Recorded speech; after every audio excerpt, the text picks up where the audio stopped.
KG ভরের বস্তুকে 5 সেকেন্ডে 200 মিটার উচ্চতায় তোলা হলো। অভিকর্ষজ ত্বরণের মান 10 মিটার পার সেকেন্ড স্কয়ার হলে কাজ করার পরিমাণ কত? এখানে এ বি সি বলে 3টে প্রশ্ন দেওয়া রয়েছে। আমরা একটি একটি করে সলিউশন করব। তো প্রথমত আমাদের প্রশ্নের মধ্যে যেটি বলা হয়েছে যে 100 কেজি ভর মানে এম সমান আমরা ধরে নেব যে 100 কেজি। বলেছে 5 সেকেন্ড টি সমান 5 সেকেন্ড 200 মিটার উচ্চতাকে আমরা এইচ বলতে পারি বা একে আমরা ডি বলে যেতে পারি, মানে সরণ।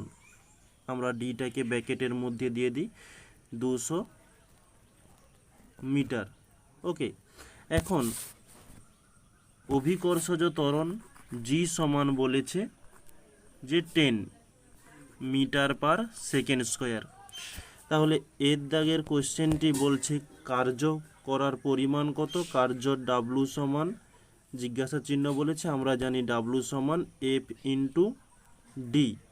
ওকে, তো এখানে দেখো ডি এর মান দেওয়া রয়েছে কিন্তু এফ এর মান দেওয়া নেই।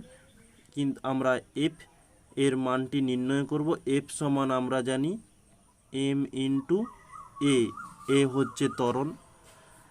আমরা এম এর মান বসিয়ে দিলাম 100 ইন্টু এ এর মান মানে ত্বরণ মানে কতটা এগিয়েছে, এই যে ডি বা এইচের মানটি হয়ে যাবে এখানে 200। এখানে ডি, এইচ এবং এ তিনজনের ব্যাপারটা একই বলেছে, কিন্তু আমরা বিভিন্ন কথাকে বিভিন্ন রকমই লিখি।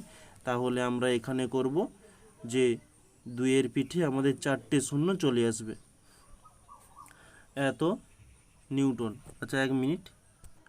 ওকে, তাহলে আমাদের এফ এর মান চলে এলো 2-এর পিঠে 4টে শূন্য এত নিউটন।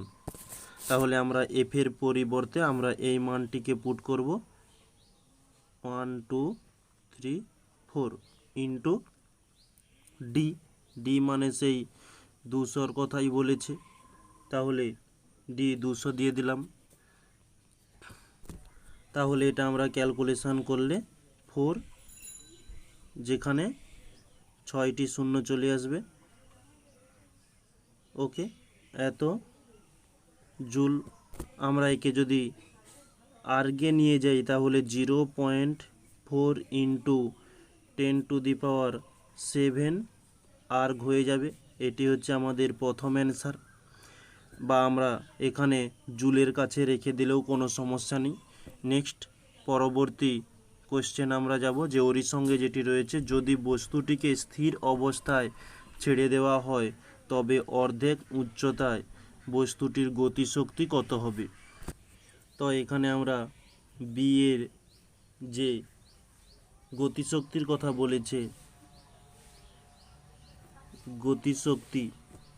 গতিশক্তির সমীকরণ যেটি রয়েছে যে ই কে সমান হাফ এম ভি স্কয়ার। তাহলে আমরা হাফের মান বসিয়ে দিলাম। এম এর মান আমাদের সেখানে যা দেওয়া ছিল যে 100 কেজি, তাহলে আমরা এখানে 100 পুট করব। আর ভি এর মান প্রশ্নের মধ্যে রয়েছে গতিপথের অর্ধেক চলে এসেছে। আচ্ছা 1 মিনিট। আচ্ছা, আমরা এই গতিশক্তিটি নির্ণয় করার জন্য আমরা এই সূত্রটি না বসিয়ে আমরা আর একটি অপোজিট একটা সূত্র বসাবো। যে সূত্রটি একবার বলে দিই, সূত্রটি ই কে সমান এম জি এক্স। এখানে এম ভর, জি হচ্ছে অভিকর্ষজ ত্বরণ, আর এক্স হচ্ছে দূরত্ব যতটা অতিক্রম করেছি। আমরা তাহলে এখানে লিখব অতিক্রান্ত দূরত্ব। ওকে, তাহলে এম এর মান আমাদের প্রশ্নের মধ্যে রয়েছে 100, তাহলে 100 দিলাম ইন্টু জি এর মান প্রশ্নের মধ্যে 10 বলে দেওয়া রয়েছে। আর এক্স এর মান, ধরো বস্তুটি এখান থেকে এতটা এসেছে, মানে উঁচুতে ছিল, যেটা ছিল 200 মিটার উচ্চতাতে ছিল। প্রশ্নের মধ্যে বলেছে যে অর্ধেক দূরত্ব চলে এসছে, তাহলে উপরে বস্তুটিকে ছেড়ে দেওয়ার পরেই বস্তুটি ঠিক মধ্যিখানে চলে এসেছে। তাহলে আমরা বলতে পারি এদিকে 100 আর এদিকে 100, মানে 200কে আমরা দুভাগ করেছি, 200/2 আমরা 100 পেয়েছি। এই 100ই আমরা এক্স বসাবো, যে অতিক্রান্ত দূরত্ব ঠিক বস্তুটি ছিল এইখানে, বস্তুকে ছেড়ে দেওয়ার পরে বস্তুটি এখানে চলে এসেছে। তাহলে কতটা এসছে? 100 মিটার এসছে, তাহলে আমরা এখানে 100 দিয়ে দিয়েছি। তাহলে এটা যদি আমরা গুণ করি পেয়ে যাব 100,000, মানে একের পিঠে 1 2 3 4 5টা শূন্য হয়ে যাবে। ওকে, তাহলে এটি হচ্ছে গতিশক্তির উত্তর। নেক্সট, পরবর্তী কোশ্চেন, সিদ্ধাগে কি বলেছে? বস্তুটিকে ওপরে তোলার সময় ইঞ্জিনের ক্ষমতা কত? তাহলে আমরা এখন ওই সিদ্ধাগের অ্যান্সারটি দেখে নেব। যে সিতে বলেছে ক্ষমতা নির্ণয় করতে বলেছে। আমরা ক্ষমতার একটা সূত্র জানি, যে কৃতকার্য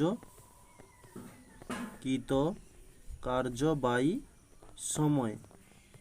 কৃতকার্য আমাদের অ্যান্সার যেটি রয়েছে, আমরা আগেই কৃতকার্য ডাব্লু এর মান বের করেছিলাম। আমরা এখানে এই জুলের এককটি বসাবো, যে 4-এর পিঠে 3 3 6টি শূন্য। ওকে, তাহলে এখানে আমরা লিখে দিলাম 4-এর পিঠে 6টি শূন্য রয়েছে। নেক্সট, সময় হচ্ছে 5 সেকেন্ড ছিল, 5 8 40, তাহলে থাকলো 2 5টি শূন্য। তাহলে আমরা এখানে করব যে 2 3, এই এতটা কাজ করবে। তাহলে ক্ষমতা আমাদের নির্ণয় হয়ে গেল যে 8-এর পিঠে 5টি শূন্য, এত ওয়ার্ক। ওকে, নেক্সট